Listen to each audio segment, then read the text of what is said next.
നമസ്തേ. Beef കഴിച്ച പേട്ടതുള്ളൽ സ്വീകരിച്ച ഗോളകയിൽ തൊട്ട് അശുദ്ധമാക്കി എരുമേലി പഞ്ചായത്ത്. ഇക്കാര്യത്തിൽ അല്പമെങ്കിലും ഉളുപ്പുണ്ടോ പഞ്ചായത്ത് ഭരണസമിതിക്കും ഇതിനെ താങ്ങുന്ന സോഷ്യൽ മീഡിയ പോസ്റ്റ് ഇടുന്നവർക്കും? ഇക്കഴിഞ്ഞ പേട്ടതുള്ളൽ ദിവസമാണ് ഈ സംഭവം നടന്നത്. രാവിലെ കപ്പപ്പുഴുക്കും മീൻകറിയും, ഉച്ചയ്ക്ക് പോത്തിറച്ചി കറിയും ഊണും. എരുമേലി പഞ്ചായത്ത് ഓഫീസിൽ വിളമ്പിയ ഭക്ഷണത്തിന്റെ മെനു ആണ് ഈ പറഞ്ഞത്. ശേഷം പേട്ടതുള്ളിയെത്തിയ അമ്പലപ്പുഴ ആലങ്ങാട്ട് സംഘത്തെ പ്രസിഡന്റും മെമ്പർമാരും ചേർന്ന് മാലയിട്ട് സ്വീകരിച്ച് അപമാനിക്കുകയും ഗോളകയിൽ തൊട്ട് അശുദ്ധമാക്കുകയും ചെയ്തു. അമ്പലപ്പുഴ ആലങ്ങാട് സംഘത്തിന്റെ ചരിത്രപ്രസിദ്ധമായ പേട്ടതുള്ളലിന് പഞ്ചായത്ത് ഓഫീസ് പടിക്കൽ പ്രസിഡന്റ് സുബി സണ്ണിയുടെ നേതൃത്വത്തിൽ സ്വീകരണം നൽകുന്നതിന്റെ ഭാഗമായാണ് ഭക്ഷണം അവർ വിളമ്പിയത്. പഞ്ചായത്ത് ഫണ്ടിൽ നിന്നാണ് ഭക്ഷണത്തിനും സ്വീകരണത്തിനുമുള്ള ചിലവുകൾക്കുള്ള തുക നൽകിയത്. അങ്ങനെ വിളമ്പിയ ഭക്ഷണമാണ് രാവിലെ മീൻകറിയും ഉച്ചയ്ക്ക് പോത്തുകറിയും. ഇത് സത്യത്തിൽ ഒരു മതസമൂഹത്തിന്റെ ആചാരത്തെ അപമാനിക്കലും അവഹേളിക്കലും തന്നെയല്ലേ? എന്തുകൊണ്ട് ഈ ഭരണക്കാർ വെജിറ്റബിൾ ഭക്ഷണം വേണ്ട എന്ന് വെച്ചു? മീനും ഇറച്ചിയും അന്ന് വിളമ്പിയത് ഈ നാടിന്റെ ചരിത്രത്തോട് ചെയ്ത അങ്ങേയറ്റത്തെ ദ്രോഹം തന്നെയല്ലേ? പഞ്ചായത്ത് മെമ്പർമാർക്ക് ഈ നാടിന്റെ പൈതൃകം അറിയാത്തതാണോ? ഒരു വിവരവും ഇല്ലാത്തവരല്ല നമ്മുടെ മെമ്പർമാരൊന്നും തന്നെ.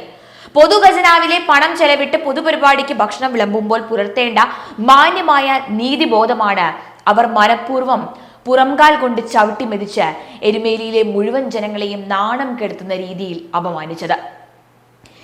ആ നാടിന്റെ ഏറ്റവും വലിയ ഉത്സവമാണ് പേട്ടതുള്ളൽ.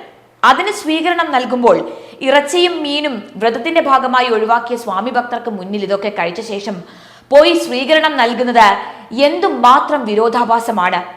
നമ്മുടെ പൊതുപണം കൊണ്ട് ഇങ്ങനെ ഈ നാടിനെ ലോകത്തിന് മുൻപിൽ നാണം കെടുത്തിയവരോട് അല്പമെങ്കിലും ഈ നാടിനോട് സ്നേഹമുണ്ട് എങ്കിൽ രാജിവെക്കാൻ തന്നെ പറയണമെന്നാണ് പല ഭാഗങ്ങളിൽ നിന്നും ഉയർന്നു വരുന്നത്.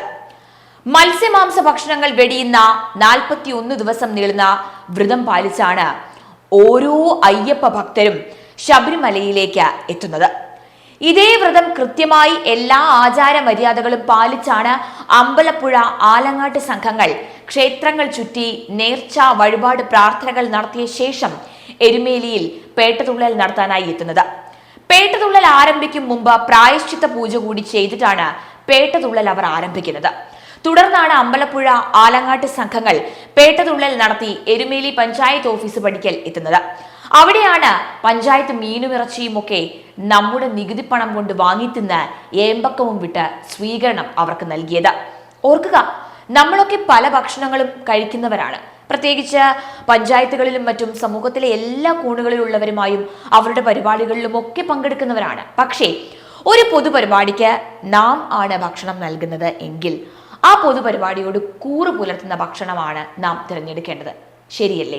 ഹൈന്ദവരുടെ ക്ഷേത്രങ്ങളുമായി ബന്ധപ്പെട്ടതാണ് ആ പരിപാടി ഉള്ളതെങ്കിൽ അതനുസരിച്ചിട്ടുള്ള രീതിയിൽ വേണം ഭക്ഷണക്രമം അടക്കം എല്ലാം. ഇവിടെ എരുമേലി പഞ്ചായത്തിൽ നടന്നതോ ജനങ്ങളുടെ വോട്ട് കിട്ടി ജയിച്ചവർ പരസ്യമായി ആ നാടിനെ തന്നെ മുഴുവനും അപകീർത്തിപ്പെടുത്തുന്ന തരത്തിൽ പ്രവർത്തിച്ചിരിക്കുന്നു.